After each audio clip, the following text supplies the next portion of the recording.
So ಇವೆಲ್ಲ ತುಂಬ important ಆಗುತ್ತೆ. ಇವತ್ತು ನಾನು ಒಬ್ಬ ನಿರ್ಮಾಪಕನಾಗಿ, ಅಂದರೆ ನನ್ನ ಒಬ್ಬ ನೋಟೆಡ್ ಪ್ರೊಡ್ಯೂಸರ್, ಹಳೆ ಕಾಲದಿಂದ ಸಿನಿಮಾ ಮಾಡಿದಾರೆ ಒಬ್ಬ ನಿರ್ಮಾಪಕ ಅಂತ ಹೇಳ್ತಾರೆ. ನಾನು ಎಷ್ಟು ಸಿನಿಮಾ ಮಾಡ್ತಾಯಿದ್ದೀನಿ? ವರ್ಷಕ್ಕೊಂದು, 2 ಇಲ್ಲ 3 ವರ್ಷಕ್ಕೊಂದು ಮಾಡ್ತಾ ಇರ್ಬೋದೇನು ಅಷ್ಟೇ. ಆದರೆ ನನ್ನಂಥ ನಿರ್ಮಾಪಕರು ಒಂದು 5 ಜನ ಇದ್ದರೆ ಎಲ್ಲ ಸೇರಿದ್ರು ಒಂದು 10-15 ಸಿನಿಮಾ ಮಾಡ್ತೀವಿ ನಾವು. 250 ಚಿತ್ರಗಳಿಗಿಂತ ಜಾಸ್ತಿ ಇವತ್ತು ಬಿಡುಗಡೆ ಆಗ್ತಾಯಿದೆ ನಮ್ಮ ಕರ್ನಾಟಕದಲ್ಲಿ. 250 ಚಿತ್ರಗಳಿಗಿಂತ ಜಾಸ್ತಿ ಆಗ್ತಾಯಿದೆ. ಆದರೆ ನಾವು ಹಳೆ ಪ್ರೊಡ್ಯೂಸರ್ಸು, ಹಳೆ ಡೈರೆಕ್ಟರ್ಸು ಅಂತ ಏನು ಹೆಸರು ಕೊಟ್ಟಿದ್ದಾರೆ ನಮಗೆ, ದೊಡ್ಡ ಪ್ರೊಡ್ಯೂಸರ್ಸು, ದೊಡ್ಡ ಡೈರೆಕ್ಟರ್ಸ್ ಅಂತ, ನಾವು ಚಿತ್ರರಂಗಕ್ಕೆ ಏನು ಕಾಂಟ್ರಿಬ್ಯೂಷನ್ ಕೊಡ್ತಾಯಿದ್ದೀವಿ? ಕಾಂಟ್ರಿಬ್ಯೂಷನ್ ನಮ್ಮದಲ್ಲ, ಆ 250 ಚಿತ್ರ ಮಾಡ್ತಾ ಇರೋ ಹೊಸ ಪ್ರೊಡ್ಯೂಸರ್ಸ್ದು ಕಾಂಟ್ರಿಬ್ಯೂಷನ್ ಚಿತ್ರರಂಗಕ್ಕೆ. ಅವರು ನಮ್ಮ ಕಾರ್ಮಿಕರಿಗೆ, ಕಲಾವಿದರಿಗೆ ಊಟ ಕೊಡ್ತಾ ಇರೋದು ಅವರು, ನಿಜವಾಗ್ಲೂ ನಾವಲ್ಲ.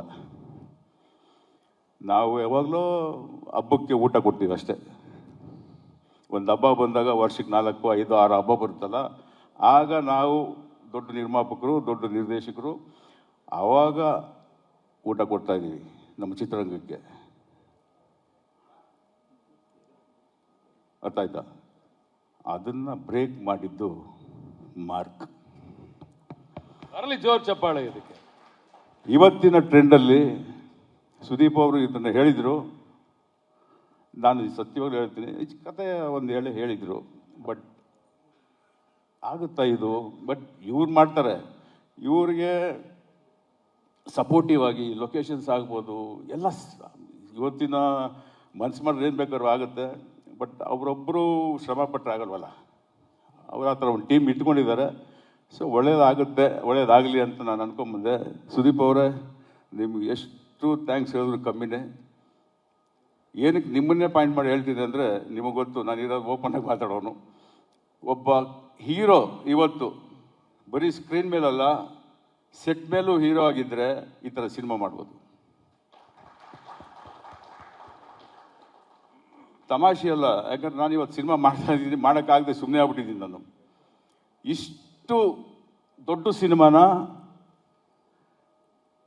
114 ದಿನ ಶೂಟಿಂಗ್ ಆಗ್ಬೋದು, 180, 60 ಕಾಲ್ ಶೀಟ್ ಆಗ್ಬೋದು, ಲೊಕೇಶನ್ಸು 100 ಲೊಕೇಶನ್ಸು ಅಂತೀರಾ, ಇದನ್ನು ಮ್ಯಾಜಿಕ್ ಮಾಡಿದ್ರೂ ಆಗಲ್ಲ ಅಂತ ಅನಿಸುತ್ತೆ.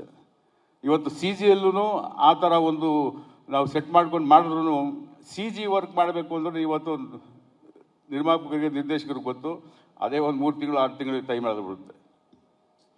ನೀವು ಈ ಶಾರ್ಟ್ ಪೀರಿಯಡಲ್ಲಿ ಇಷ್ಟು ದೊಡ್ಡ ಸಿನಿಮಾನ ನೀವು ಮಾಡಿದ್ದೀರಾ ಅಂದರೆ, ಇದು ಚಿತ್ರರಂಗದಲ್ಲಿ ಇವತ್ತಿಂದ ಇದು ಒಂದು ಟ್ರೆಂಡ್ ಸೆಟ್ಟರ್ ಅಂತ ಹೇಳಕ್ಕೆ ಇಷ್ಟಪಡ್ತೀನಿ.